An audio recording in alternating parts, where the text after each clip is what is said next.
Vidéo, nous allons apprendre comment copier les signaux trading. Donc ici, voici mon groupe VIP et voici les signaux que j'envoie. Quand j'envoie les signaux, j'envoie toujours un lien avec les différents trucs comme ça. Donc j'envoie le lien, j'envoie la devise. Ça c'est la devise et ça c'est l'action qu'il faut faire. Soit j'envoie sell ou buy, tu vois. Et ici, c'est le stop loss, take profit. Et voici les différents prix. Donc, comment utiliser ces signaux-là? C'est très simple. Quand j'envoie comme ça, si tu cliques sur le lien que j'envoie, c'est un graphique. Donc, quand tu cliques ici, tu vas voir le graphique. Dans ce graphique, comme ici, tu peux voir, il y a le truc C. Il y a une zone qui est plus sombre que l'autre. Cette zone-ci est plus sombre que la zone qui est ici en haut, tu vois. La zone-ci est plus sombre. Donc, la zone qui est le plus sombre là, c'est le TP. C'est le TP. Et la zone qui est le moins sombre ici en haut, c'est le SL. Tu vois, donc le bout de la zone qui est le moins sombre, c'est le SL. Et si tu regardes au fond, tu vas voir que la zone moins sombre là, si tu regardes ici, tu vas voir qu'il a un prix. Tu vois, le prix ici là, le prix que tu vois là, c'est le prix du stop loss. Tu vois un peu. Donc, ce prix-ci, c'est le SL. Le prix qui a la même couleur que la zone, c'est le stop loss. Maintenant, le prix en bas du côté plus sombre, au fond du côté plus sombre, si tu regardes là, tu vas voir, il a un prix. Tu vois, et le prix qui a la même couleur que le côté plus sombre aussi, c'est le prix du TP. Tu vois, c'est le prix du TP. Quel qu'en soit le type de signal que j'envoie, si j'envoie un signal de buy ou un signal de sell, si j'envoie un signal de sell, le TP serait en bas. Si j'envoie un signal de buy, le TP serait plutôt en haut, tu vois. Si j'envoie un signal de sell, le SL serait en haut, le TP serait en bas. Et si j'envoie un signal de buy, le TP serait en haut et le SL serait en bas, tu vois. Très simple. Donc, comment utiliser alors cela? Pour utiliser ces signaux-là, c'est très simple. Tu vas entrer dans MetaTrader. MetaTrader. Quand tu entres dans MetaTrader, tu vas d'abord, premièrement, tu vas cliquer ici sur Quotes. Quand tu cliques là sur Quotes, tu vas cliquer sur Ajouter. Que ça soit sur iPhone ou Android, tu vois, c'est la même chose. Tu vas cliquer sur Ajouter. iPhone, Android ou sur laptop, tu vas cliquer là sur Ajouter. Tu cliques là et tu vas d'abord taper la devise que j'ai dit. Là, j'ai dit XAUUSD. Tu vas taper XAUUSD, tu vas voir ça là, tu cliques. Moi, j'ai déjà ça ici. Tu vois? Oui, donc quand tu prends maintenant la devise, quand tu vois que la devise s'affiche, tu vas maintenant taper quelque part sur la devise et tu vas voir Chart. Tu cliques sur Chart et tu vas cliquer ici en haut. Moi, je vais te recommander de prendre d'abord le trade. Si elle dit buy, tu prends d'abord le trade avant de modifier les SL et le TP après. Tu vois, donc quand tu cliques ici, quand tu cliques là, tu vas tout simplement mettre le trade. Donc si elle dit sell, ça va dépendre de ton capital. Tu vois, le lot, c'est toi qui va déterminer ton lot. Moi, personnellement, je conseille un lot minimum de 0,01. Tu vois, pour chaque 50 $. Mais si tu as moins, si tu as 10 $, 20 $, il n'y a pas de problème. Tu peux tout mettre tu peux tout mettre le lot de 0,01. Tu vois, mais il faut juste savoir que moi, je recommande 0,01 pour chaque 50 $. Maintenant, le plus de capital tu as, le plus tu peux élever ton lot. Ça veut dire que si tu as par exemple 100 $, je vais te conseiller de mettre 0,02. Si tu as 150, 0,03, tu vois un peu, ainsi de suite.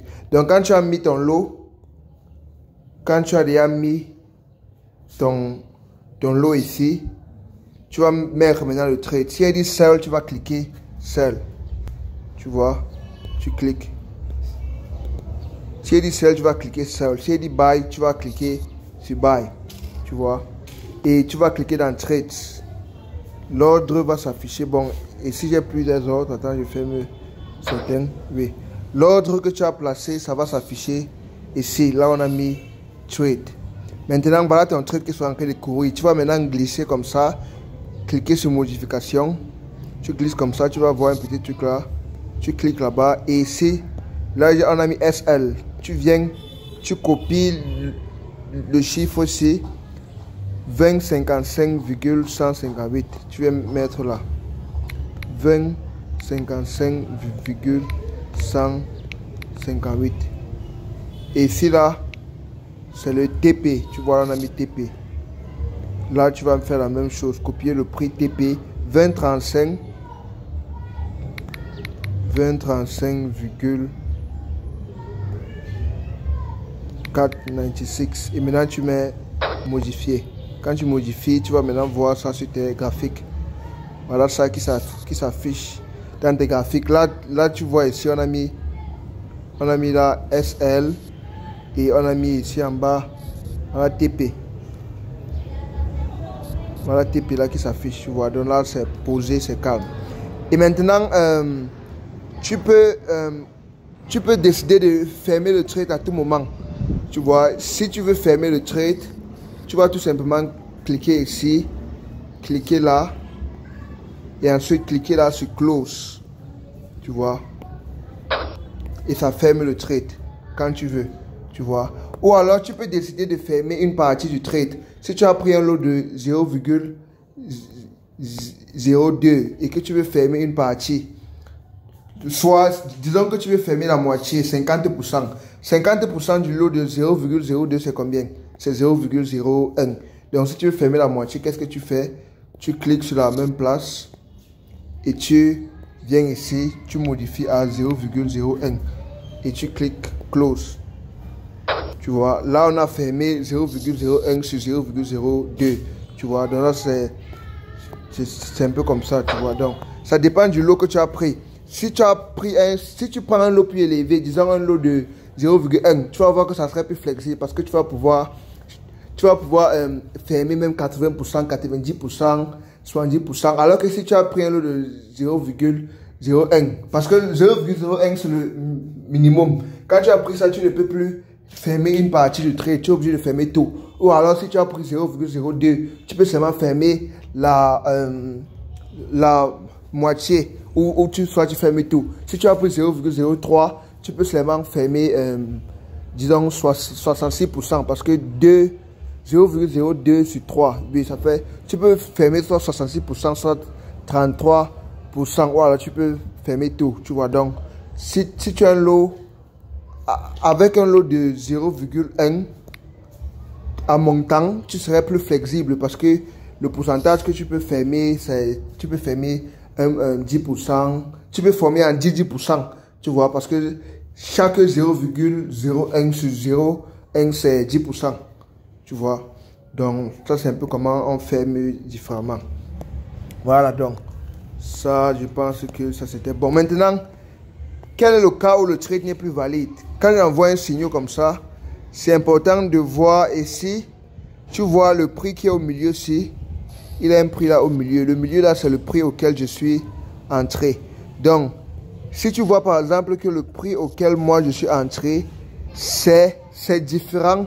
Par exemple, si j'envoie le signal de sell et que toi tu veux prendre le trade et que tu vois que le prix, si j'envoie un sell et que tu vois que le prix est descendu de 2 pips ou plus, je vais te conseiller de ne plus prendre le trade, tu vois. Si tu ne connais pas les pips, je vais laisser la vidéo en description de ceci pour que tu apprennes là-bas, tu vois. Donc si il dit sell et que tu vois que le prix a descendu 2 pips ou plus, je vais te conseiller de ne plus prendre le trade. Mais si il dit sell et que le trade est monté, c'est encore valide, tu peux prendre. Si c'est monté et que le prix est à un prix plus élevé que le prix que je suis entré, là tu peux toujours prendre, c'est bien valide. Même chose pour le buy, si il donne un buy, et que tu vois que le prix est déjà monté dans la direction du trade, 2 pips ou plus, je vais te conseiller de ne plus... bon, 5 pips, désolé, 5 pips. Même chose pour le sell, 5 pips, désolé. Si je te donne un buy et que le prix est monté de 5 pips ou plus, je vais te conseiller de ne plus prendre le trade. Mais si je te donne buy, il dit un signal buy et que le trade est descendu de 5 pips ou plus, tu peux prendre. Tu vois, tu peux prendre le trade. Donc, je répète encore, si je te donne un sell et que le prix est descendu à ma faveur du trade de 5 pips ou plus, ne prends plus le trade. Mais si je te donne un sell et que le prix est monté, tu vois, et que le prix est monté, c'est plus élevé que mon prix d'entrée, tu peux toujours prendre le trade. Même chose pour le buy. Si je te donne un buy et que le prix est monté à la direction du trade, 5 pips ou plus, ne prends plus le trade. Mais si je te donne buy, un signal de buy et que le prix est en train de descendre, est plus bas que mon prix d'entrée, je te conseille de toujours prendre, je vais te conseiller, tu peux prendre le trade. Donc, voilà le prix d'entrée, voilà le prix FL, voilà le prix TP. Et voilà, donc, c'était tout. S'il y a des questions, écris en commentaire de la vidéo.